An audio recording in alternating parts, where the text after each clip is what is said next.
Los martes a las 8:30 en El Balance nos vestimos de gala para recibir los debates Transforma España.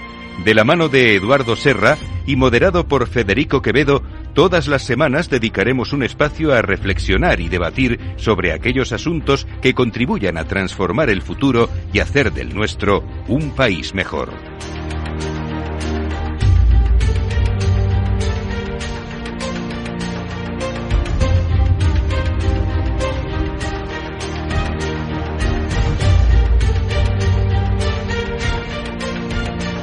Pues un martes más, estamos en estos debates Transforma España de la mano de Eduardo Serra. Eduardo, buenas noches. Buenas noches, Si Federico. toca volver a hablar porque va a ser un tema recurrente en los próximos meses y años casi, de esos fondos europeos, de esos fondos Next Generation.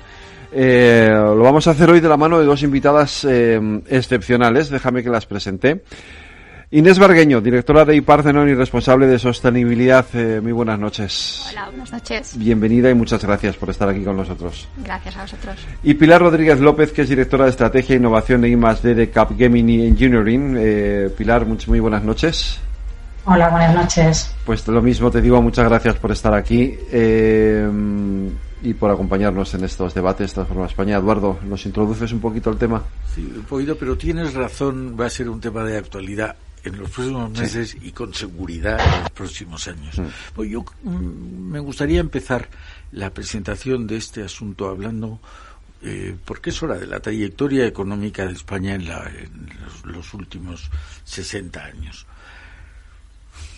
Muy pocas cifras. En 1953 España tenía $300 de renta per cápita.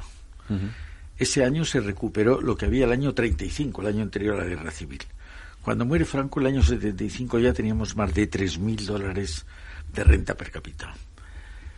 Cuando abdica el rey Juan Carlos, teníamos más de 30.000. Es decir, que en un periodo de 60 años, España ha multiplicado, en términos corrientes, la renta per cápita por 100. Eso solo lo han hecho 4 países de los 200 y pico que hay en el mundo. Corea del Sur, Singapur. Somos uno de los países que más ha asombrado al mundo con ese crecimiento espectacular. Recordemos que se hablaba del milagro español.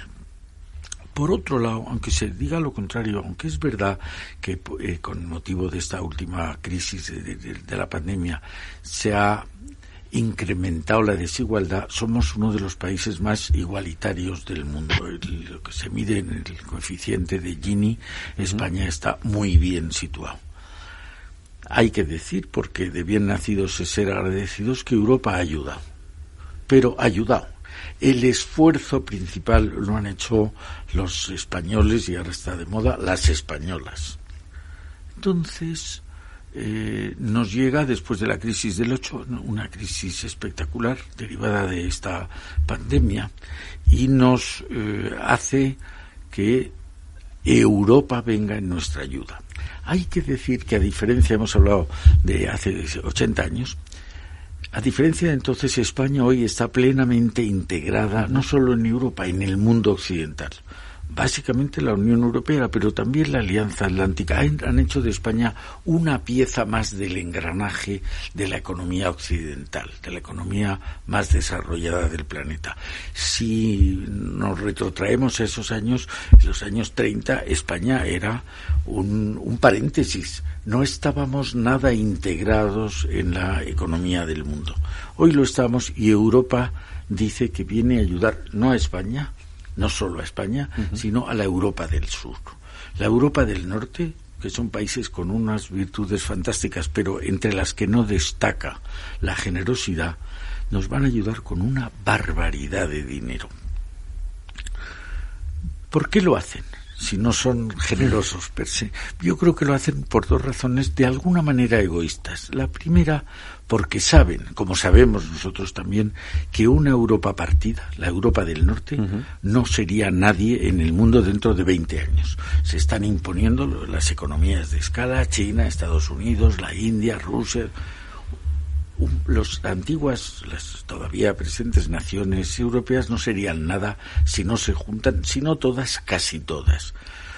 Y esto lo ven claramente, a mi modo de ver, el país más destacado, que es Alemania, lo ve con toda claridad. Y entonces se ha hecho esfuerzos para que el norte ayude al sur. Pero además porque gran parte del dinero que nos dan, nos lo dan para devolverlo. Claro. Es decir, que generosidad, que agradecemos, pero menos. Y sin embargo nos encontramos con una cantidad ingente de dinero que va a venir aquí, y lo que se ve es que hay un gran desconcierto. Hay ¿cómo va a venir ese dinero? Nos lo van a dar incondicionalmente, van a controlar los proyectos. Europa quiere que los aprovechemos en hacer reformas, en mejorar el sistema productivo español, en hacer que valga más los activos, la tecnología que tengamos, que lo baratos de nuestros costes salariales y otros. Entonces, yo creo que está de actualidad, pero es muy importante que la gente sepa, el autónomo, el pequeño empresario, que sepa que ahora puede recibir una ayuda impensable hace solo un año, de dinero, para poder modernizar su negocio, para poder agrandar su empresa, y que esto es bueno, no es bueno, es imprescindible darlo a conocer. Esa es la razón de plantear este asunto, y por eso nuestras dos expertas de hoy, yo creo que nos pueden hablar de las finalidades, los procedimientos, la complejidad y cómo se puede ayudar a la gente. Uh-huh. Pues Inés y Pilar, yo lo primero que os preguntaría es, ¿España está ya realmente preparada para recibir esos fondos o todavía nos falta por deberes para hacer? Si hablamos de España y equiparamos a España con el sector privado, entonces la respuesta es sí, claramente, ¿no? Previo al reparto de estos fondos, desde EY se hizo un análisis de la dimensión de proyectos potenciales, ¿no? Con dos ejes fundamentales, que eran la digitalización y el impacto en clima, y nos salieron proyectos con capacidad de invertir casi el triple del dinero que hemos recibido, ¿no? Entonces, ¿España está preparada? Sí. Ahora, para que este dinero llegue finalmente, como decía Eduardo, pues hay que estructurar una serie de elementos que van ligados fundamentalmente a temas burocráticos, que tienen que hacer que esas canalizaciones hagan que el dinero llegue a la empresa privada, ¿no? Pero si la pregunta es fundamentalmente España con el concepto de empresa privada, sí, España está preparada para recibirla y tiene la capacidad de innovar y de ejecutar los proyectos en tiempo y forma, sin ninguna duda. Pilar. Yo comparto la reflexión, ¿no? Yo creo que quizá la clave, y es algo que como país quizás sí tenemos ahí un deber pendiente, yo creo que el sector privado está preparado. Como bien situaba en la reflexión Eduardo, el sector público yo creo que también tiene lecciones aprendidas y es plenamente consciente de que hay que aprovechar estos fondos para transformar ese modelo productivo, y quizá lo que nos queda es el maridaje, ¿no? Creo que es el gran deber pendiente, que es cómo se va a estructurar esa colaboración público-privada, ese instrumento que quizá hoy en día no conocemos, de una cierta complejidad jurídica, incluso organizativa, entre cómo va a convivir el sector público y el sector privado en este empujón que tenemos que darle a la economía, porque nos estamos jugando mucho, ¿no? Yo creo que situaba Eduardo bien el rol de España en esa Europa, ¿no? Incluso en ese papel de España dentro de esa Europa del Sur, y como esa generosidad casi pues un poco necesaria, ¿no? Por parte de los países del norte con el sur y con España en concreto. Pero yo creo que incluso la guerra no está en Europa, ¿no? Yo creo que Europa necesariamente tiene que salir cohesionada de esta crisis, tiene que salir más unida, más fuerte, porque el eje económico está en otro lugar, ¿no? Se ha ido transformando hacia el Pacífico, y tenemos que ver cómo como continente, ¿no? y como sociedad la europea es capaz de responder a este nuevo reto que supone un poco el cambio geoestratégico y geopolítico del avance del Pacífico frente a lo que ha sido la edad moderna, la edad contemporánea del Atlántico, ¿no? Y sí creo que estamos preparados, pero nos quedan deberes, que es cómo nos juntamos por fin y dejamos un poco al lado las diferencias, los conflictos, las polémicas, y juntos nos ponemos a trabajar para hacer posible esa colaboración público-privada. Pues ahora entramos en esa parte, pero hay una cosa que Eduardo y yo hemos venido, bueno, y aquí en estos debates hemos constatado en numerosas ocasiones, y es como España había perdido en su día, salvo alguna región, el tren de la industrialización, y sin embargo ahora puede ponerse a la cabeza del tren de la innovación. Creo que en eso los dos estáis de acuerdo en que el sector privado está preparado, y yo creo que van por ahí los tiros. Es decir, que hemos dado un salto, no sé si no generacional, pero sí un salto industrial, hemos pasado una época de, digamos, de un Kit Kat, lo que hago un paréntesis, y hemos pasado de una España anclada en sectores casi terciarios, ¿no? A una España de pronto con una capacidad innovadora que para el resto de Europa es casi un ejemplo, ¿no? Si uno analiza en detalle los proyectos y las líneas, ¿no? En concreto el plan de Next Generation y las componentes, ¿no? Ve dos variables permanentes en todos los proyectos, que es, bueno, la componente de digitalización, donde evidentemente tenemos elementos de innovación intrínsecamente a la mayoría de los proyectos, y luego todo el tema de transición ecológica, ¿no? Donde también vemos innovación larga y cuidada en proyectos como el tema del hidrógeno, ¿no? Que nos permitirán seguramente convertirnos en gran productor de hidrógeno, estableciéndonos pipeline con el norte de Europa, ¿no? Entonces, yo no diría tanto un salto generacional, ¿no? Sino una evolución lógica basada fundamentalmente en la formación de nuestra población, ¿no? Es decir, tenemos una población con unas capacidades realmente espectaculares. La cuestión es que ahora seamos capaces de aprovecharlas, ¿no? Es que aquí no hay opción a hacerlo mal, ¿vale? Esto no es que no hay opción a hacerlo mal, es que es una oportunidad real. Yo creo que en cuestiones de geopolítica y demás, ¿no? Temas como las baterías pueden ser realmente disruptivas en cuestiones como la movilidad, y tenemos la oportunidad con un dinero en una base generosa, ¿no? Como decía Eduardo, para aprovechar esta innovación que en el fondo está en las empresas, pero está en los ciudadanos españoles, ¿no? Que son los que finalmente acometerán todos estos proyectos. Sí. Yo complementando quizás esa reflexión, que claramente yo también coincido en que tenemos a la generación más preparada, tenemos a la generación más abierta, más europea, más global, con todas las conexiones, con todas las redes. Quizá también pondría el factor tecnológico, ¿no? Yo creo que hay que sacar pecho. Nosotros en Capgemini somos compañeros de viaje de buenos clientes nuestros que están en el sector de la tecnología, de las telecomunicaciones. Yo creo que tenemos grandes ventajas, ¿no? España se sitúa desde luego en Europa, pero más allá de Europa, si la referenciamos a otro entorno como Estados Unidos, pues tenemos ciertos liderazgos a nivel de infraestructuras, ¿no? Que debemos estar orgullosos y además poner en valor, ¿no? Yo creo que la mezcla talento, la mezcla conocimiento, la mezcla sociedad abierta, ¿no? Eduardo también hacía la transición económica, ¿no? De los últimos 50 años, quizás hiciéramos esa transición social, ¿no?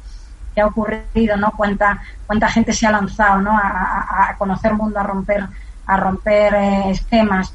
Pues también nos daría una radiografía de por qué hoy estamos preparados para afrontar todo esto, pero quizá también yo creo que hay que poner en valor el esfuerzo inversor que ha hecho este país en los últimos años, el liderazgo que ha tomado pues en iniciativas, en despliegues como el 5G, que nos van a ser imprescindibles, ¿no? Para ese proceso de liderazgo, digamos, industrial, que es un factor competitivo y que así se percibe y que seguro que se va a poner en valor porque la economía global y los inversores están identificando a España como una oportunidad de inversión gracias precisamente a ese esfuerzo inversor. Eduardo. Sí, iba a decir, hay tres cosas de las que habéis dicho que me gustaría subrayar porque me parecen fantásticas, pero es que habéis seguido hablando y ya hay muchas cosas que me parecen fantásticas. Intento ir un poco por orden. La colaboración público-privada. Las dos habéis dicho que España, el sector privado, está preparado. También habéis dicho que la administración tiene muchas lecciones aprendidas, pero la prueba, que a mí me parece una prueba capital, estamos en Capital Radio, una prueba capital es que seamos capaces de colaborar el sector público y el sector privado. Muchas veces lo hemos hablado aquí, de la colaboración público-privada. Hemos dicho que hace más de 100 años Ortega escribió España invertebrada, donde decía que uno de los grandes, quizá el principal problema español, era lo que él llamaba los compartimientos estancos. La administración miraba para ellos, la academia miraba para ellos, la empresa miraba para ellos. Hay que mirar hacia afuera, no solo mirar hacia el futuro, hay que mirar hacia afuera y hay que ver cómo podemos enriquecernos, no digo solo económicamente, en todos los sentidos, colaborando unos con otros. A mí eso me parece esencial. Europa. Yo me inclino a ser, cuando hablo de Europa, pesimista, pero no tengo razón. El símbolo de Europa es el ave fénix que renace de sus cenizas. Europa, hemos pasado una época de una comodidad enorme, es la época más larga de paz desde el Imperio Romano, que se dice pronto. Estamos en una situación donde se puede definir, en resumen, diciendo que todo el mundo quiere venir a Europa o ser europeo. Todo el mundo, incluido mucha gente de Estados Unidos y no digamos de Asia o de África.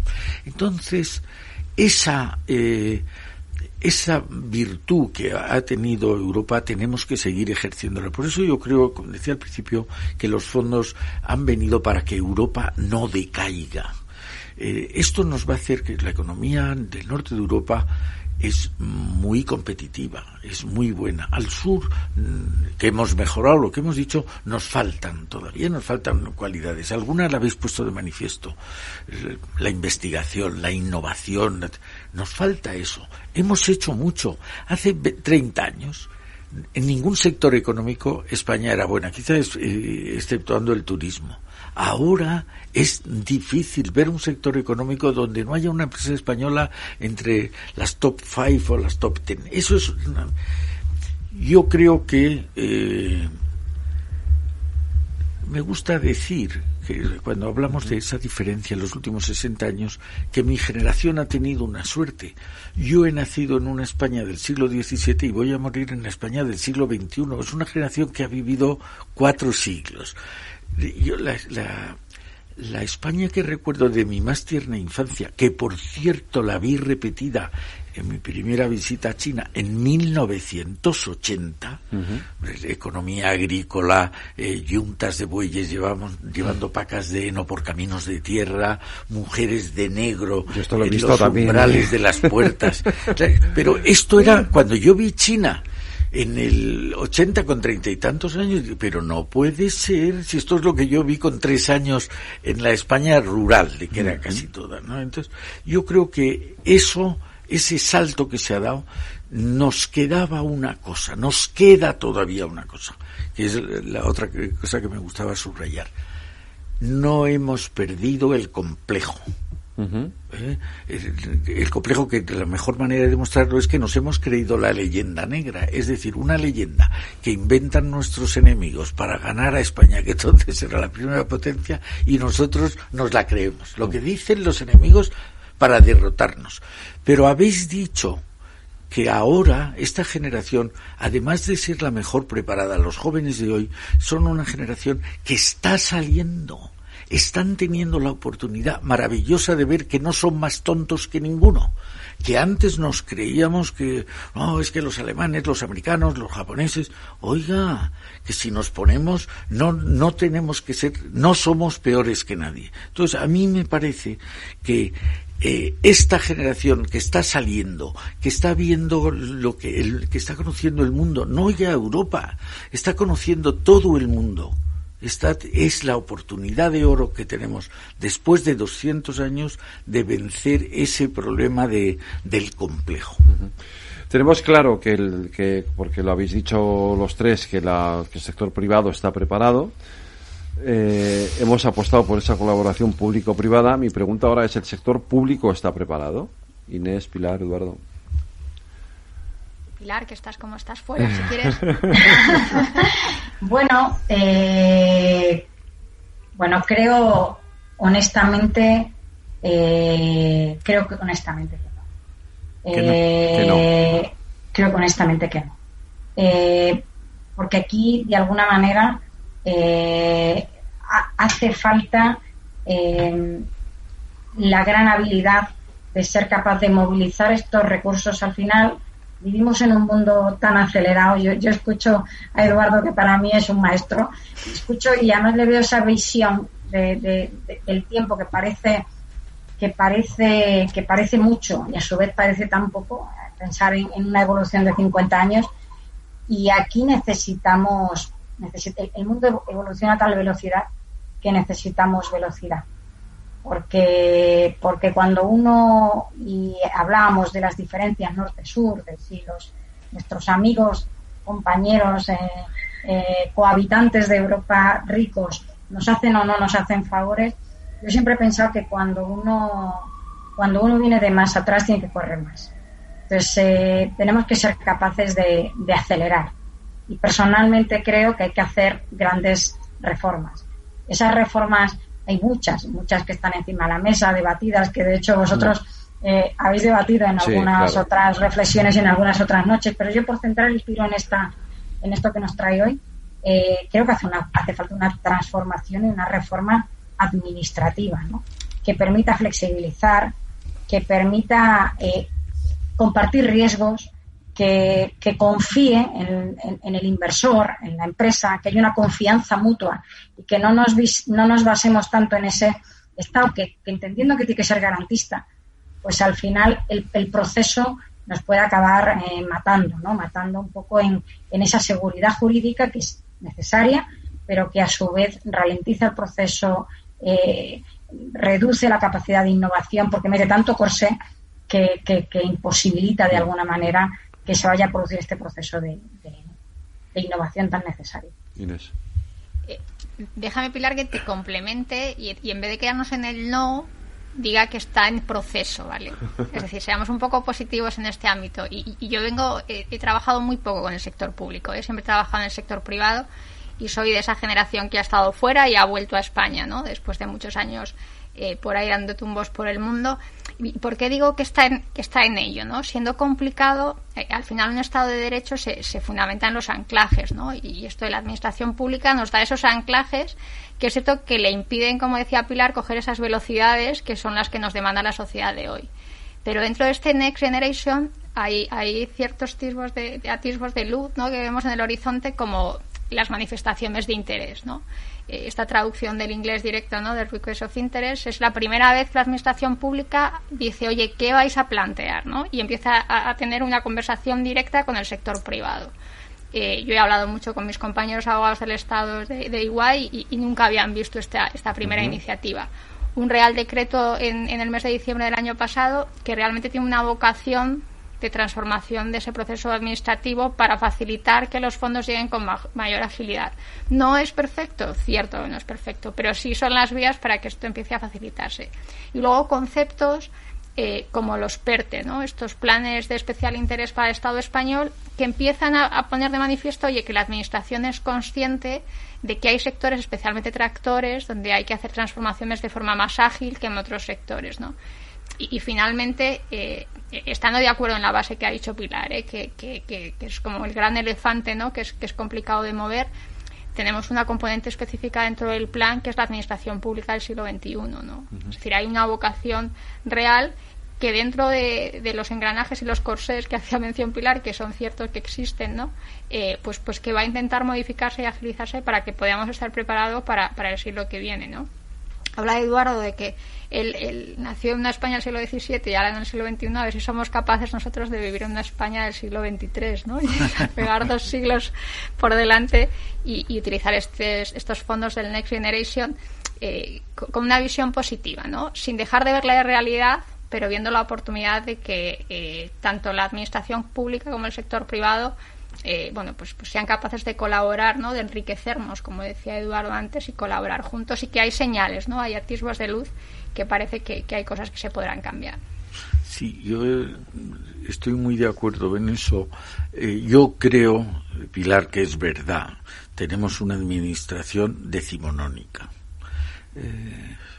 Hay un verso de un poeta español, que no recuerdo su nombre, que dice algo que siempre me ha sorprendido, que es: el tiempo se venga de las cosas que se hacen sin contar con él. Si usted quiere hacer una cosa muy rápida, pues tenga cuidado, porque a lo mejor tan rápido como ha subido baja. Y es verdad lo que dicen es de los anclajes. La administración da un pozo. Se ve comparando muchas veces la administración central con las administraciones más modernas, las autonómicas. Pero yo creo que hay dos maneras de modificar la realidad. Una es haciendo una ley de reforma de la administración. La primera, o de las primeras reformas que pedimos en Transforma España, Federico, fue unas administraciones eficientes. Y esto lo dijimos el año 2010, que ya sé. Bueno, ahora mismo se necesita una reforma, sin duda. Esa reforma con un decreto, con una ley que marca hitos, la ley de funcionarios de 1966, la ley de funcionarios de 1917, esos marcan hitos. Pero además, esa generación de la que hablamos, también está en la administración. Hay una reforma de la vida real que se va haciendo casi imperceptiblemente. Pero si alguien mirara desde lejos la administración de 2021 con la administración de 1980, ya por no ponernos con el antiguo régimen de 1980, hay un abismo.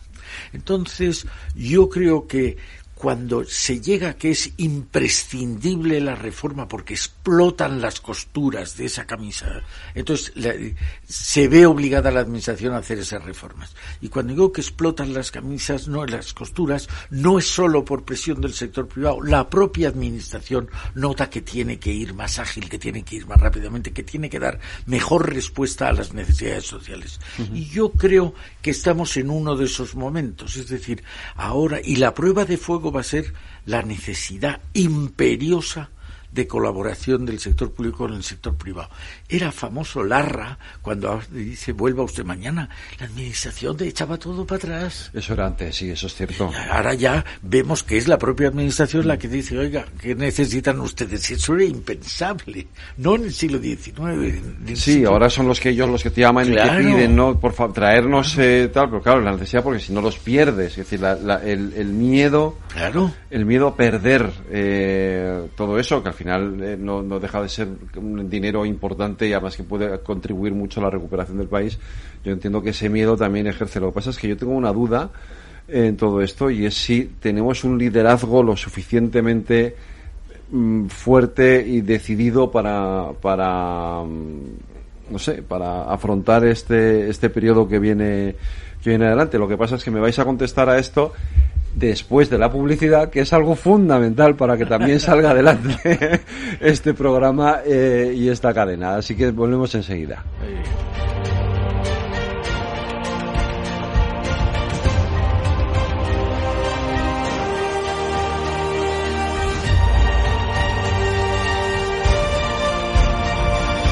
Transforma España. Tenemos el de espuma, el de látex, el de muelle. En esta vida puedes dudar de todo, menos de cómo proteger lo más importante. CaixaBank presenta MyBox. Elige el seguro que necesites y págalo cómodamente mes a mes sin subidas durante los 3 primeros años. Cuando estás seguro, duermes tranquilo. Infórmate en caixabank.es. CaixaBank. Escuchar, hablar, hacer. Capital Radio, la genuina radio económica. Esto te estás perdiendo si no escuchas a Rocío Arbiza en Mercado Abierto. Margarita Rivas, broker y escritora. Hay que ser muy valiente para cuando sucede un crack como los que yo viví en el 87 o los que he vivido después, pues es el momento seguramente de, como decía Benjamin Graham, a mí me gusta comprar cuando el mercado está tan sumamente aterido de miedo, que es cuando es el momento de comprar. Mercado Abierto, con Rocío Arbiza. Conecta Ingeniería es el programa que acerca la ingeniería a la sociedad. Todos los miércoles de 10 a 11 de la mañana en Capital Radio con Alberto Pérez. Conéctate. Capital Radio. Siente la economía.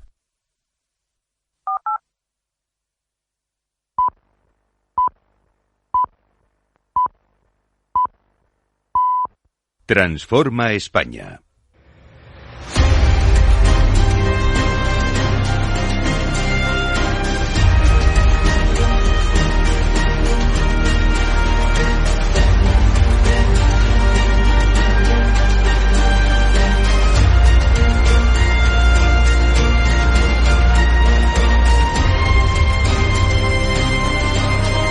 Pues seguimos en este debate, son las 9 de la noche, una hora menos en las Islas Canarias, en la sintonía de Capital Radio, en el balance, hablando de estos fondos europeos y de Next Generation.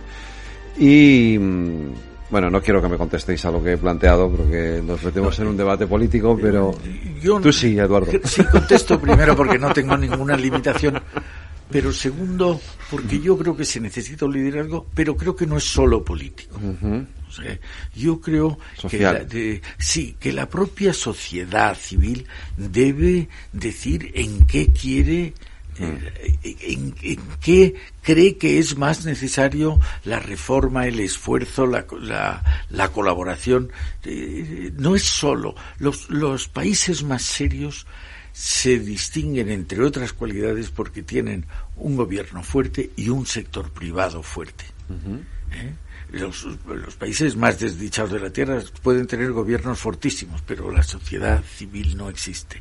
Yo creo que nosotros no podemos conformarnos con echar la culpa al gobierno ni a la oposición. Somos nosotros, cada uno de nosotros puede hacer cosas para que este lujo que no nos podemos permitir de despreciar los fondos no suceda. Uh-huh. Pilar. Pues yo no puedo estar más de acuerdo, y de hecho iba a matizar un poco en ese sentido mi comentario sobre si estamos o no estamos preparados, porque fíjate, yo no me estaba refiriendo a tanto a si estamos preparados como país, ¿no? Que es verdad lo que no. Yo es que soy una europeísta absolutamente creyente y me cuesta ver, igual que me cuesta ver las autonomías sin el Estado central y el Estado central sin las autonomías, me cuesta ver España sin Europa, ¿no? Justo cuando planteaba cuál es la dificultad que yo veo, yo creo que venimos, afortunadamente hemos sido capaces de salir de una crisis económica fuerte en el que el papel de Europa ha sido tutelarnos, ¿vale? Que eso nos ha llevado a una serie de restricciones, y creo que, bueno, pues para bien o para mal, y podremos dedicar una noche entera a un debate en torno a ese proceso. También creo que primero que se nos debe exigir, y segundo, yo creo que debemos demostrar que hemos madurado, ¿no? Que como sociedad también hemos aprendido. Pues a mí sí que me preocupa que las exigencias respecto a las reformas, la monitorización del cumplimiento de objetivos, y que eso nos ralentice. Yo, como bien planteaba Eduardo, si realmente nos creemos, y yo me lo creo, que tenemos a la sociedad más fuerte, a las compañías más fuertes, a esa administración que como muy bien matizaba también Eduardo, es decir, la formamos todos, y por tanto, si tenemos el mejor talento, también tenemos la mejor administración, porque la forman la gente con el mejor talento. Pues si nos hemos hecho mayores, yo creo que debemos de demostrar que nos hemos hecho mayores, ¿no? Y yo creo que ese es nuestra gran tarea pendiente, ¿no? Como sociedad se han dado pasos, y yo siempre, esto en mi compañía, en Capgemini, lo hemos reflexionado mucho, y hemos hecho un gran ejercicio colectivo, que además yo creo que ha sido un ejercicio colectivo generoso. Antes lo comentaba Inés respecto a lo que ha sido la elaboración de propuestas, pero no solo las de las compañías, sino la llamada al conjunto de nuestros clientes, de nuestros proveedores, de socios, de conocidos, alrededor de cuáles deberían de ser los vectores que en los que se debe materializar esto en Next Generation. Ha sido un enorme ejercicio colectivo, honestamente generoso. Uh-huh. Es decir, en el que cada uno ha intentado dar de sí lo mejor que podía aportar para intentar que eso se transforme, ¿no? Pues yo creo que ese ejercicio colectivo, que ha sido una muestra de madurez, no se puede quedar en esas manifestaciones de interés, ¿no? Que ahora lo que queda realmente es concretar, ¿no? Y ser capaz de ejecutar con madurez y con responsabilidad ese proceso. Y es un proceso, pues un poco de todo, ¿no? De Europa, de los gobiernos central, autonómico, local, que tendrá un papel, y por supuesto de las compañías privadas y en definitiva de los ciudadanos, ¿no? Que nos tienen que exigir tanto a las administraciones como a las empresas, pues el cumplimiento de esta ejecución de los fondos y que realmente salgamos fortalecidos como país. Uh-huh. Yo, volviendo otra vez al tema de los fondos y vosotras dos que estáis además trabajando en fin, en dos empresas muy vinculadas con los sectores de la innovación, ¿cómo se controla que, es decir, son fondos finalistas en definitiva, si yo no me equivoco? ¿Cómo se controla que esos fondos están realmente dirigidos a proyectos que merecen ser objetivo de o recibir ese dinero? Bueno, primero, ¿sabes? Los fondos siguen la estela de otros muchos fondos que hemos ido recibiendo en los últimos años, ¿no? Los FEDER, que han ido soportando gran cantidad de proyectos de innovación y transformación del sector español. Es decir, que ya hay una vocación, una tradición de auditoría, si quieres, ¿no? Del reparto de los fondos. Ahora, el cómo, ¿sabes? ¿Cuáles son los proyectos que realmente van a hacer transformar esto, ¿no? La gran pregunta, la respuesta está en el reglamento de los fondos Next Generation, ¿no? Uh-huh. Es la primera vez que más allá de la factura, ¿no? De la ejecución del proyecto, se van a exigir un cumplimiento de impactos. Impactos que tienen que ver fundamentalmente con los dos ejes que comentábamos antes, que son la digitalización y el clima, hasta el punto que el presupuesto está directamente ligado a estos impactos, ¿no? Uh-huh. Hay unas exigencias específicas de impacto de digitalización y exigencias específicas de impacto en clima. Esto lo que hace de forma directa es que los proyectos tengan que cumplir estos impactos para que los fondos terminen llegando finalmente a las arcas del Estado, ¿no? Si no se cumplen estas transformaciones que ya vienen definidas en los reglamentos, ¿no? Que se habla muchas veces de la transparencia, ¿no? Si realmente se llega a la información, bueno, pues todo está publicado. El problema es que es tanta cantidad de información la que se publica en los reglamentos de la Unión Europea que a veces es complicado digerir. Pero a la pregunta concreta de cómo vamos a elegir los proyectos, pues fundamentalmente por las guías que nos ha puesto la Unión Europea en base a los reglamentos, ¿no? Y cuáles son las áreas realmente transformadoras. Son los dos ejes que siempre estamos hablando, ¿no? Digitalización y transformación o impacto en clima, son las que nos van a permitir que estos proyectos, si medimos los impactos que van a producir, ¿no? Nos garanticen que los que vamos a ejecutar van a transformar el tejido productivo que comentaba Eduardo antes. Uh-huh. Pilar. Pues yo complementando también, que aquí es fácil estar alineado. Yo creo que los que venimos de una trayectoria, España ya tiene hechuras en lo que es gestión de los fondos, Europa tiene ya hechuras alrededor de cómo se gestionan este tipo de fondos. Yo añadiría otros dos vectores transversales que son relevantes a nivel de impacto, que es la cohesión territorial y el impacto básicamente en la igualdad, ¿no? En que no se nos quede fuera pues un 50% de la población, que además en este caso pues Inés y yo representamos, ¿no? Claramente hay una vocación de medir esos impactos, de favorecer esos impactos y en ese sentido yo un poco intentando profundizar más allá de los reglamentos, que además entraríamos ahí en un debate técnico jurídico complejo. Yo creo que aquí realmente el hilo conductor es que lo que quiere la Unión Europea, y yo creo que España ha sido capaz de recoger en un plan que yo creo que además ha sido del agrado de la Unión Europea, por eso ha sido fácil su aprobación y su lanzamiento, es que tiene que ser transformador, ¿no? De país. Yo creo que las reformas, más allá de que es una palabra que yo creo que está un poco manía, ¿no? Porque la vinculamos a estas cosas de los hombres de negro, pero más allá yo veo la palabra reforma en positivo. ¿Qué tenemos que transformar, ¿no? ¿Qué tenemos que transformar en nuestra sociedad? ¿Qué tenemos que transformar en nuestra economía? ¿Qué tenemos que transformar en nuestra geografía, ¿no? Y yo creo que esos van a ser los verdaderos vectores de impacto. Esto que estáis comentando las dos me parece de lo más interesante porque, quiero decir, a diferencia de lo que venimos estando acostumbrados en los fondos de la Unión Europea, que eran fondos siempre dirigidos a construir carreteras, a infraestructuras, etcétera, etcétera, y no tenían ningún componente añadido de carácter social, por decirlo de una forma, o incluso más allá, como yo creo que tienen estos tienen aportan valor, pero no solo valor económico, aportan valor incluso moral ¿no? A la hora de dar estos fondos. Es decir, ahí la Unión Europea aquí se ha esforzado en que no sea solamente algo económico, sino sino ir un poco más allá, ¿no, Eduardo? Creo que sí. Y me parece que uno de los secretos es que la vida, afortunadamente, no es una foto, es un vídeo.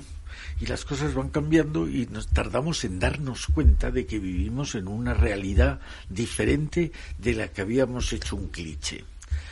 Entonces, habéis hablado, y me parece que es completamente cierto, de generosidad.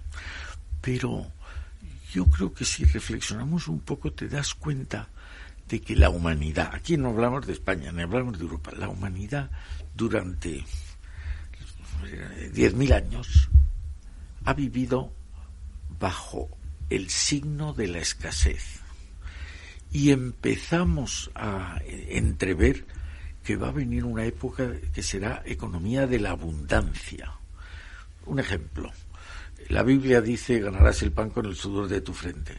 Lo que nos están diciendo es que los programas de software, los robots, van a hacer innecesario gran parte del trabajo humano. Es decir, que no nos estamos dando cuenta, pero el mundo va cambiando. La generosidad es más posible cuando hay abundancia que cuando hay escasez. Mucho más posible. Aparte de que sea, que yo lo creo, la generación joven, las generaciones jóvenes, las más preparadas, las abiertas, las que van a olvidarse, quitarse el lastre del complejo de inferioridad, también están demostrando ya la posibilidad, las ventajas de la generosidad, la economía circular, la sostenibilidad. Todo eso es un mundo nuevo. Hemos hablado de Europa y de que Europa está marcando un camino que no es solo económico, que está de alguna manera presidido por la generosidad, la cohesión territorial, el no dejar a nadie atrás. La igualdad. La igualdad. Eso es, me parece que es un síntoma más de generosidad y quizá de otra cosa, que es el que oí hablar hace unos meses a alguien que había dado estaba dando clases en Harvard, que en la Universidad de Harvard se hablaba del gobierno interno de las empresas y del gobierno externo. El gobierno interno todos lo conocemos: la Junta General de Accionistas, Consejo de Administración, Consejero Delegado, Comité de Dirección.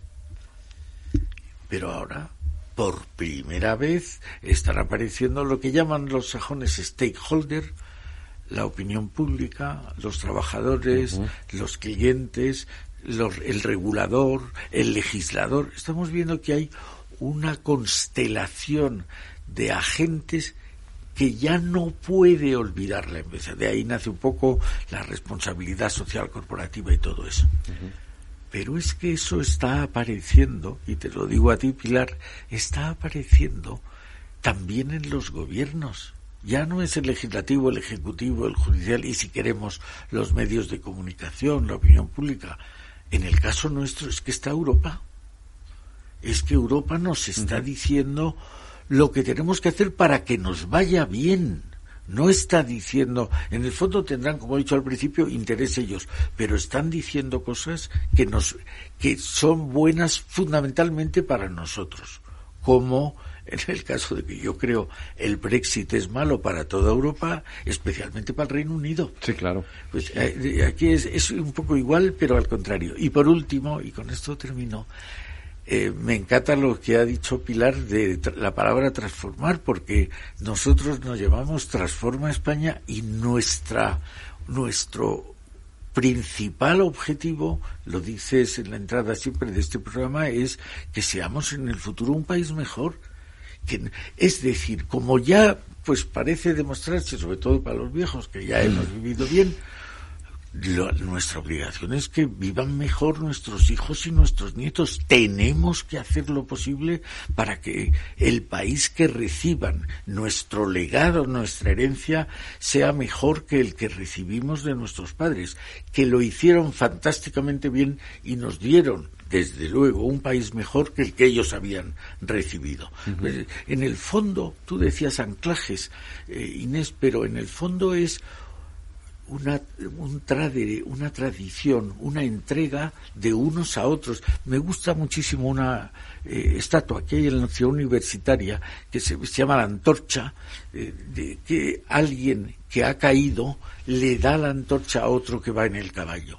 Las generaciones que estamos cayendo nos tenemos que dar la antorcha. Esa debe ser nuestra principal preocupación. Y yo creo que no vamos a defraudar. Por eso estos fondos Next Generation tienen esa componente social. Es justamente eso que estaba comentando Eduardo, ¿no? Es recibir el dinero para gestionar nuestro presente sin comprometer el futuro, ¿no? Para dejar un futuro mejor a las siguientes generaciones. Y es justamente este concepto de sostenibilidad, ¿no? Es decir, desde el punto de vista medioambiental, pues tenemos el impacto en clima y es evidentemente claro que no podemos comprometernos. El tema de la digitalización, ¿por qué? Porque nos hace ser más competitivos. Es la parte económica donde nos anclamos para que nuestras empresas sean más competitivas. Pero tenemos la componente de igualdad. Es decir, no podemos despreciar, como decía Pilar, el 50% de la sociedad, ¿no? Pero luego tampoco podemos tener ciudadanos de primera y de segunda. La idea de que todos los ciudadanos vivan donde vivan, estén en la geografía que estén, sean iguales, está ahí presente. Y esto lo conectamos directamente, Pilar comentaba antes, el 5G. Es decir, el 5G lo que viene es exactamente hacer esto. Es decir, no va a existir ningún ciudadano de primera y de segunda. Vivamos donde vivamos en el territorio español, todos tendremos la misma accesibilidad a la conectividad, que es clave para que cualquiera de nuestras industrias se desarrolle y que la competencia empresarial esté ahí, ¿no? Entonces, ¿la componente social está en el Next Generation? Sí, está por todas partes. Evidentemente, tiene un trasfondo económico, porque lo que venimos es a transformar toda la industria, pero con esta definición de sostenibilidad, ¿no? De gestionar nuestro presente sin comprometer el futuro. Con la vocación real de que el país sea mejor para las nuevas generaciones. Aquí tenemos a Eduardo que nos lo deja claro con la visión y la perspectiva del tiempo, pero es intrínseco a la vocación de Europa y a lo que España ha hecho con el plan España Puede. Pilar. Bueno, pues poco más que aportar ahí. Yo, como os decía, sí que creo que, y Eduardo lo trasladaba, o sea, se ha hecho creo que Europa nos marca en ese sentido un camino.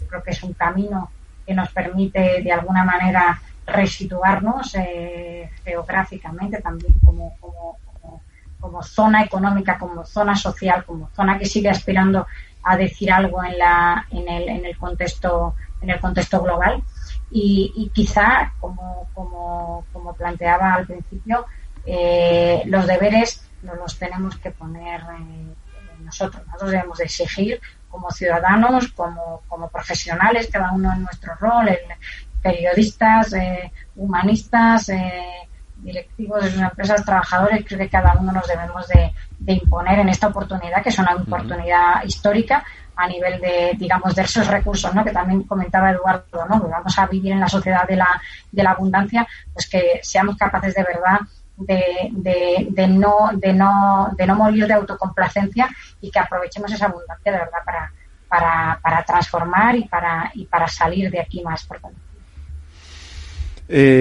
Pues vamos con los porque en fin, esto tiene unos plazos y tiene unos tiempos que hay que cumplir y que hay que ser muy cuidadosos con ellos, ¿no? Porque si nos salimos de esos márgenes perdemos esta carrera. Eso es, hay dos fechas importantes porque la carrera ya ha empezado, sí. Ya estamos y ya vemos convocatorias publicadas, ¿no? Hay ahora mismo la más famosa, estaba haciendo Pilar referencia de inteligencia artificial, ¿no? Que tenemos aquí en ciernes, pero hay una fecha importante que es el 31 de diciembre del 2023, ¿no? Ahí tenemos que tener comprometida la mayor parte de los fondos y luego la fecha final de reparto de los fondos es a mediados del 26, porque tenemos 6 años de reparto, ¿no? Estas son las dos grandes fechas que tenemos que tener presente. Es cierto que seguramente a día de hoy, respecto a lo que estaba previsto en los presupuestos generales del Estado, podríamos haber ido más rápido en el gasto, sí. Pero entendamos que esos anclajes a los que hacíamos referencia antes, pues para ponerse a las velocidades que queremos y que necesitan estos fondos, pues necesita de una tramitación y un proceso, ¿no? Yo confío que vayamos cogiendo velocidad para que con el primer deadline que tendremos en en diciembre de 2023 seamos haber sido capaces de comprometer al menos el 70% de los fondos con los proyectos que realmente sean innovadores y nos permitan transformar el país. Pilar. Y yo complementando un poco lo que dice Inés, estamos en la carrera. Esto, a veces yo misma a veces no soy ni consciente que ya estamos en la carrera, y quizá aparte de los plazos que ya los ha comentado perfectamente Inés, quizás yo creo que ahora tenemos que ver cómo esto va permeando, ¿no?, en el sistema institucional, ¿no?, cómo va bajando del gobierno central hacia las administraciones más modernas, ¿no?, que decía Eduardo, cómo baja hacia las administraciones autonómicas, hacia las administraciones locales, y cómo se crea ese caldo de cultivo, esa cooperación, también no solo público-privada, sino interadministración, que permita de alguna manera pues cumplir con esos plazos exigentes, porque finales de 2023 es pasado mañana, cuando de lo que hablamos es de transformar el país, ¿no? Yo os planteaba al principio, hemos hablado bastante de esto, ¿no?, esa colaboración público-privada. Hay dos cuestiones que me gustaría sobre esto comentaros. Una, no sé qué sectores son los que ahora mismo están en mejor situación para recibir esos fondos, y la segunda, si está llegando la suficiente información a las empresas y a los sectores para poder acceder a esas ayudas, o están un poco perdidos. Que yo, si por ejemplo tengo un amigo que tiene una empresa de innovación y dice que le cuesta mucho tener acceso a la información que necesita para saber si puede recibir alguna ayuda o no para alguna de estas cosas, ¿no? Él está metido en el mundo de la digitalización y de la tecnología. Yo, fíjate, creo que información existe. Yo es que hay veces que creo que vivimos en la borrachera, ¿no?, de la información. Otra cosa es que esa información sea digerible.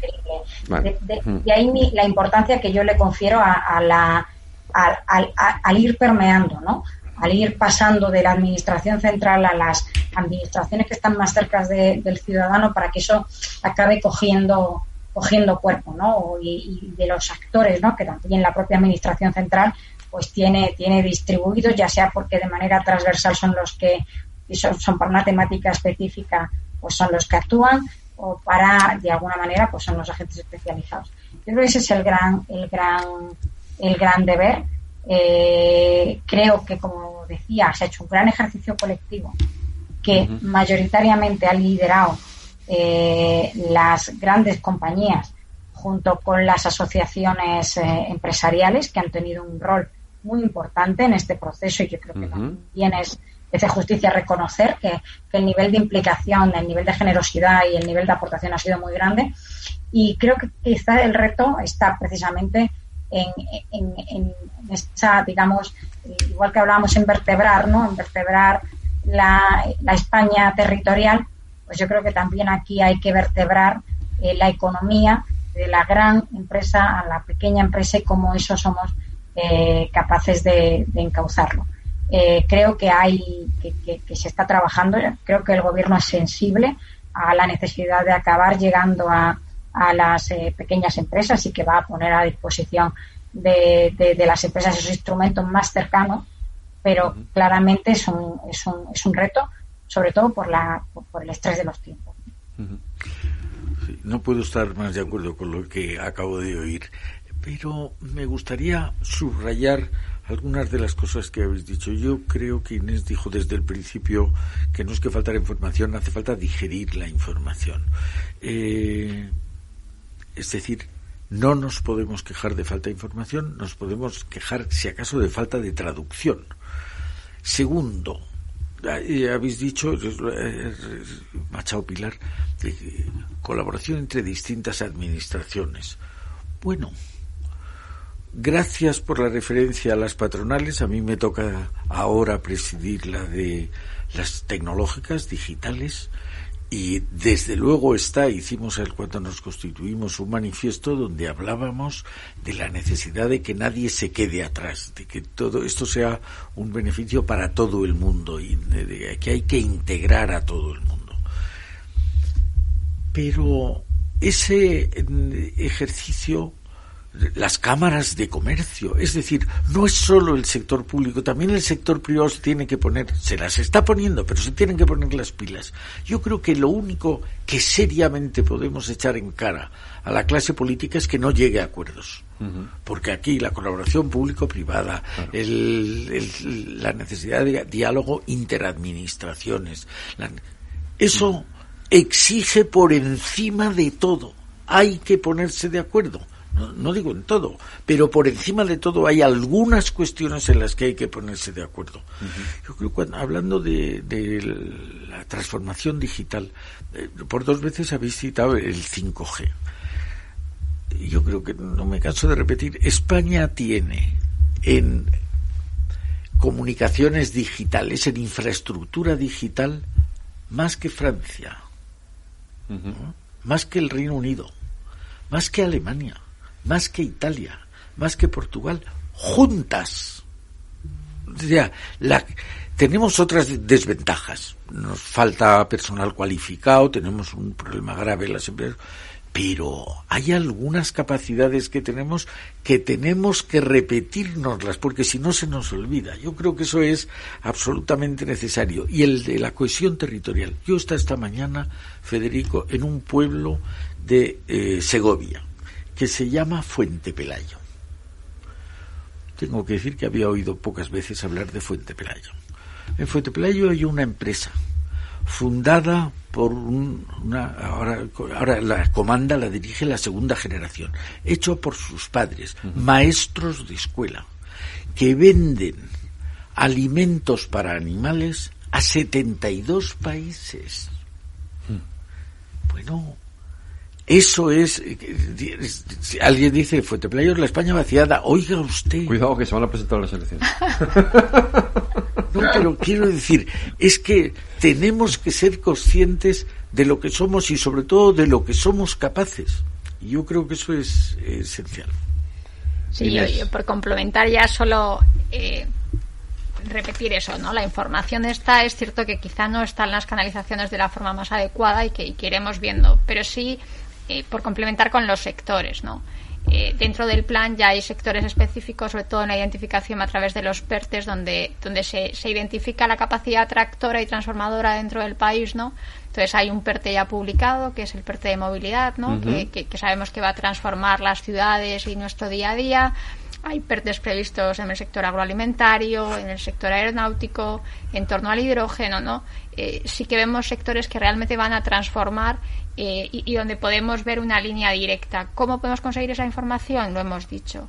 Es decir, las plataformas sectoriales están haciendo una labor tremendamente ardua de coordinación y de información a todos los niveles, fundamentalmente con las pymes. La administración pública a todos los niveles, es decir, a nivel de la Administración General del Estado, a nivel autonómico e incluso a nivel de las ciudades, está abriendo sus puertas y escuchando. El caso concreto es el que hablábamos de las manifestaciones de interés, pero están recibiendo, haciendo reuniones virtuales prácticamente con todos los sectores exactamente igual. Y luego ya el último elemento es los consultores, ¿no? Déjame que haga aquí la puesta de oferta, ¿no? Hay una labor real de ayudar al sector privado a que esta información sea traducida también por parte de la consultoría. Pilar, para concluir, nos queda nada, un minutillo. Pues para concluir, pues poco más, que tenemos muchos deberes pendientes, que creo que estos ejercicios de llevar, ¿no? De acompañar hasta ahora, además, pues que esto no es un ejercicio tan difícil, hay mucho reto, pero que necesitamos un poco el esfuerzo de todos, ¿no? De las pymes, de las asociaciones empresariales, del espacio público y de las compañías y por supuesto de las consultoras, ¿no? Pero que necesitamos entre todos hacer ese gran esfuerzo. Sí, pues me gusta concluir con un minuto de publicidad, en este caso de la Fundación, porque nosotros hemos ido a ver, primero hemos hecho unos programas sectoriales con unas reuniones de 70 u 80 y en algunos casos de más en distintos sectores, en movilidad, en salud, Y lo hemos ido al final, hemos ido a la vicepresidenta económica a decirle lo que quería el sector privado y a la vicepresidenta de transición ecológica a decirle, porque yo creo que son esos los dos grandes retos que tenemos. Hay alguien, un tratadista inglés, Rifkin, escribió que antes de cada gran revolución cambian dos cosas: el lenguaje y la energía. Con eso nos quedamos. Te veo la semana que viene, Eduardo.